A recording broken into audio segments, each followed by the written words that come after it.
Right here on Thinking Critical, we are big fans of comic books, we're big fans of Todd McFarlane, and we're big fans of action figures. And all of that has become the perfect storm this week. And here with me to talk about that is the man who brings home 6 figures a week, 6 action figures it is. He's a writer on season 4 of Young Justice, the man behind Darkwing Duck and comic books, Aaron Sparrow. How you doing, Aaron? I'm doing really well. And yes, I've brought home more than 6 figures this week. It must be a good week. It's apparently not a good week to be Todd McFarlane. He's taking shots left and right. A lot of people that have never amounted to anything in any endeavor in life have decided to come out of the woodwork because Todd McFarlane had the temerity to suggest that boys like action figures and toys that's normally associated with boys, and girls like different toys to play with. It's absolutely insane. There was a writer from Bleeding Cool named Jeremy Conrad that had some very not nice things to say. Heather Antos came out and made herself look stupid. Even Mark Brooks, shockingly enough, right? I mean, he hasn't done anything to make himself look stupid lately. He came out and making himself look like an ass as well. Mark Brooks has never had a tweet that made me say, well, maybe I underestimated him. Maybe he's a little bit smarter than I gave him credit for. He's got this stupid tweet. He's like, I guess I'll never be able to illustrate Spawn like I wanted to. It's like, listen, dude, you're a fucking cover artist. You're a very cover artist. Spawn 300 already happened, and Todd didn't call you. You were never going to illustrate Spawn. So you did nothing to kill your chances off of illustrating anything to do with Todd McFarlane. What is it about Todd McFarlane and people jumping on his case here where he's talking about action figures? As far as people in comic books, like comic book creators, there's literally nobody in the history of the industry that would know more about this subject than Todd McFarlane. Exactly right. Todd's been in the toy business for over 30 years now. And I'm, as someone who is both a toy collector and a toy retailer, I'm going to tell you that there's nothing in what Todd said that is inherently wrong. Granted, there's exceptions to every rule, but largely what Todd said is correct. Apparently, it's out of bounds just to suggest that boys like action figures and male action figures at that. Now, there have been plenty of toy companies over the years, Aaron, that they put out the female characters and whatnot. You know, we've certainly seen them in the Hasbro line. We've seen them certainly in the MCU and stuff like that. But typically speaking, the male characters normally sell better as action figures than the female characters.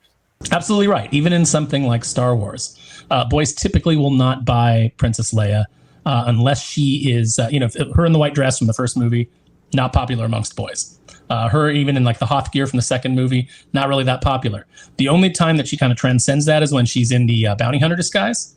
Boys tend to like that. And boys tend to like her in the Endor camo gear where she looks more like a soldier. There's exceptions to the rule, but they're very specific in the way that it appeals to boys. So, one of the reasons that Star Wars was such a failure for Hasbro during the sequel years is because they really pivoted and they made a girl the main character and they really tried to capture a female audience. Boys largely rejected that. They then saw Star Wars as a girl's property. It didn't draw girls in all that much. There were some, but it didn't move enough product, and they alienated boys. So boys weren't interested in Star Wars, and Hasbro lost a ton of money on figures of Rey and Rose Tico and Admiral Holdo and all the things that they were pushing. Those characters were not interesting. They weren't engaging, and they didn't look cool. So boys weren't interested. You could still find Rey toys like in the toy aisle here. How many years has it been since the first one came out? And you can still get those things discounted and people still won't buy them. You can go to my 99-cent store right now and they've got Rey figures from The Last Jedi still hanging there. And they're marked way down and nobody wants them. When the Rise of Skywalker toys came out, and there weren't many, but because Hasbro recognized that it was a losing proposition. But they had a couple of Rise of Skywalker characters in the cases, the Knights of Ren, and then they had a new Rey. And as soon as those cases came in, we marked the Knights of Ren up because that's a figure that people are going to want to play with. And we discounted the Reys to under cost. We discounted them down to $10. And it still took almost 2 years to move through those. Back in the day, I think it was generally accepted that, there's a reason there's a boys' toy aisle and a girls' toy aisle. Is there some crossover? Absolutely. I had a cousin that was a boy that liked to play with dolls. And he liked to go play like he was doing kitchen and stuff like that. And back in the day, we had something like, I think these are outlawed now, Aaron. We had tomboys, girls that like to do more sports and play with toys more associated with boys. But there's a reason these demographics exist. There's a reason that when Mattel put out their Marvel line, 80% of it are male action figures. There's a reason when Star Wars does it, typically speaking, in the past, it's been like more like 75, 80%. because those are the toys that boys are drawn to, and there's nothing wrong with there being differences between the sexes. No, I mean, except for, activists that want us to believe that there's no difference, and if we social engineer enough, we can get boys and girls to be just completely indistinguishable in their tastes. But and everything else, but that's not the case. That's not biology. That's not the way that we're wired. Star Wars is successful because it's got a lot of cool male action heroes. It's it's got aliens. It's got robots. It's got all the all aliens, basically monsters. It's got all these things that Todd was talking about. What would a boy rather have? And I see this all the time. I'm at a toy show two days a week, hawking action figures. Selling to adult collectors, and as well, they bring in their kids. And the kids gravitate towards exactly what Todd was talking about. They gravitate towards monsters. They gravitate towards robots. They gravitate towards, cool looking warriors. They like things that are a little more masculine, a little more cool. Even some of the Star Wars action figures that are cool females, like, you've got Casca Reeves now and Bo-Katan, the female Mandalorians. They're in cool armor. They've got jetpacks. Boys are a little more interested in those because they're cool. But nobody wants Rose Tico. She's just in like a farty looking jumpsuit. Kind of looks like a trash bag. Looks like she probably smells. Nobody wants that. If she had some cool armor and a jetpack, maybe kids would be interested in playing with her. But you have to lean into the things. There's a phrase in the toy industry. Is it toyetic? Is it something that boys are going to look at on the shelf and go, oh man, I got to play with that. That looks awesome. And, to an extent, that's the same thing that you have to do with girls, but with, you have to do it with things that appeal to girls. And for the large part, girls are more interested in dolls. They're more interested in, and that's that sort of play. It's interesting in the Bleeding Cool article, this guy, Jeremy Conrad, who's an absolute idiot. It's so funny. He goes on this. He goes, you prove it to me, Todd McFarlane. If you think that boys won't buy girls' action figures, you create them and you show me the numbers. Then he goes down and he shows the numbers for every male action figure set, whether it be He-Man, Transform, all that stuff. And he's showing the amount of male characters and female characters that are being produced annually. And it's almost, it's like in between 90% male and 75%. The highest one was 25%. It's like, listen, dude, these companies are in the same business as Todd McFarlane is, and they've come to the exact same conclusion. What makes you think that these people whose lives are dedicated to making money selling action figures wouldn't know their demographic and what sells to these people? I will tell you a female action figure that boys will always buy. 1990s Jim Lee Rogue.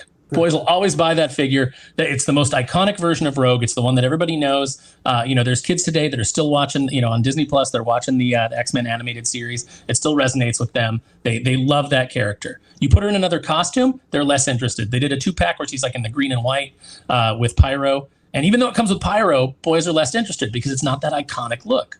But, look at what Rogue does. She flies. She's super strong. She, gets in there and brawls. She does things that boys are interested in from an action perspective. So that's going to translate across to them.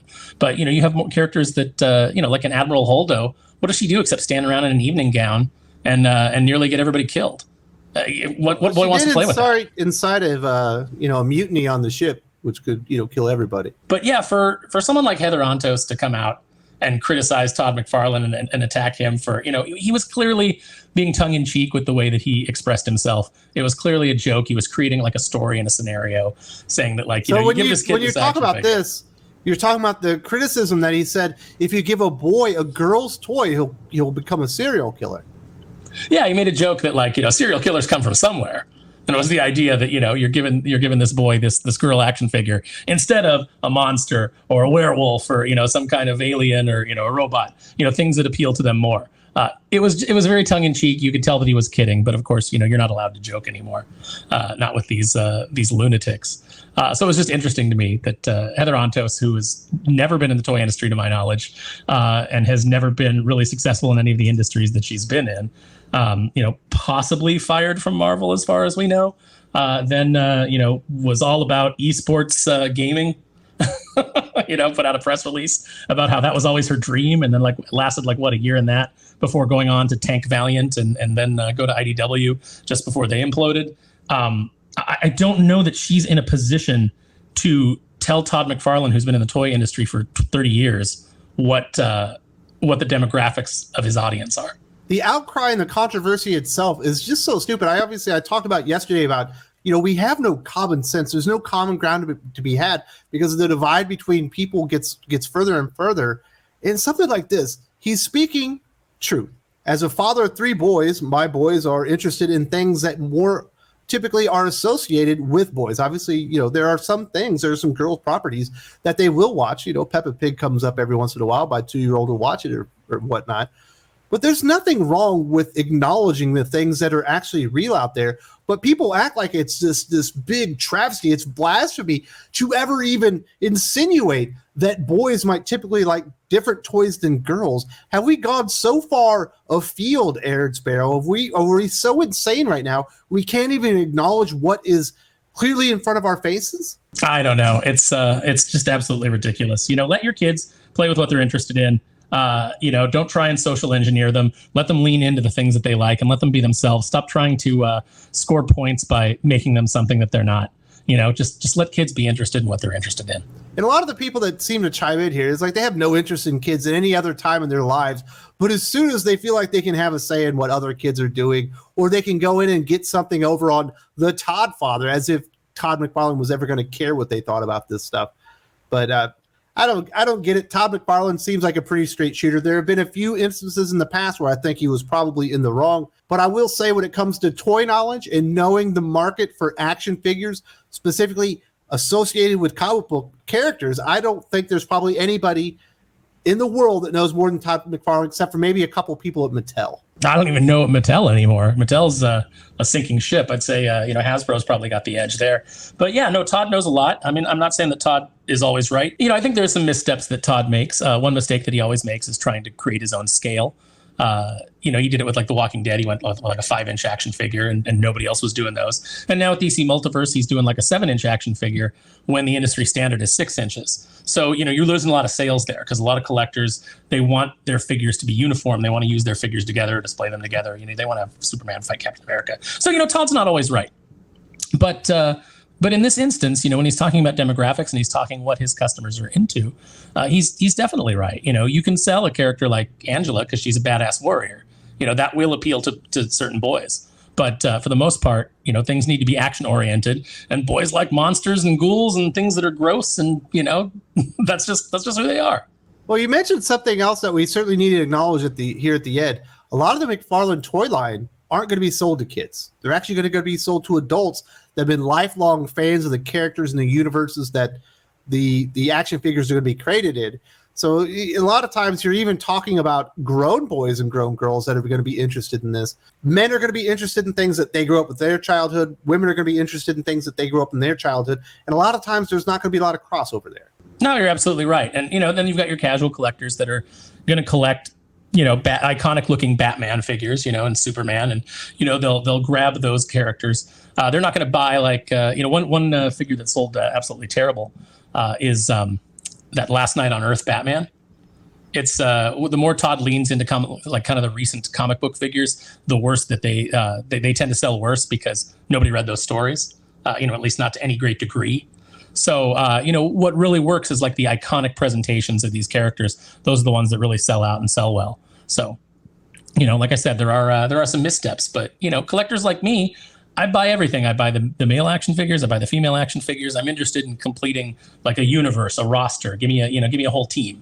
So, yeah, I mean, you'll eventually get to that point. As a kid, if you keep collecting action figures, you'll want everybody. You can certainly trust Todd McFarlane when it comes to comic book action figures. Aaron and I had a recent conversation about who you can actually just trust in comic books, period. If you haven't checked this out, it's a little bit older, but it's a good conversation about who you can and can't trust in comic books because it's tough sledding right now if you want to find a good comic book with reading.